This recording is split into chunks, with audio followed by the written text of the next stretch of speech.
This is for Itachi. It's called Two Infants. It was written by Khalil Gebran, first published in 1914. A prince stood on the balcony of his palace, addressing a great multitude summoned for the occasion, and said, "Let me offer you and this whole fortunate country my congratulations upon the birth of a new prince who will carry on the name of my noble family, and of whom you will be justly proud.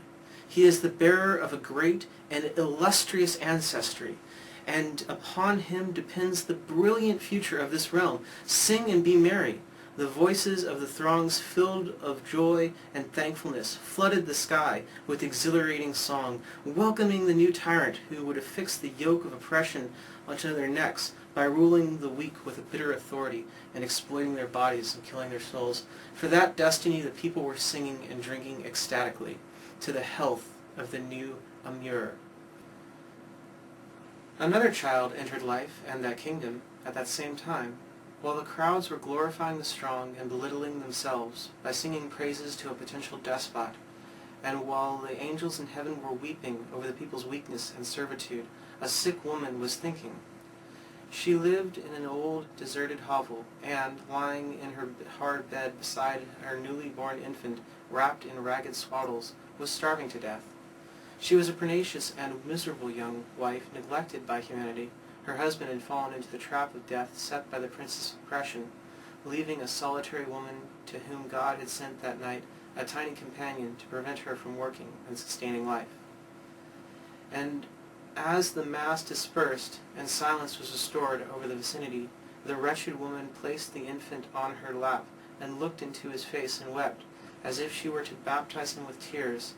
And with a hunger-wrecking voice she spoke to the child, saying, "Why have you left the spiritual world and come to share with me the bitterness of this earthly life?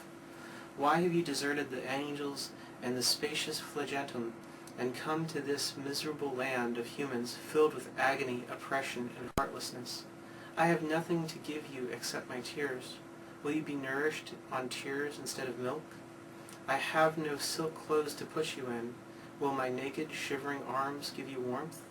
The little animals graze in the pasture and return safely to their shed, and the small birds pick at the seeds and sleep placidly between the branches. But you, my beloved, have not saved the loving but destitute mother." She took the infant in her withered breast and clasped her arms around him, as if wanting to join the two bodies into one, as before. She lifted her burning eyes slowly towards the heaven and cried, "God, have mercy on my unfortunate countrymen." At that moment the clouds floated from the face of the moon, while the beams penetrated the tristram of that poor home and fell upon two corpses.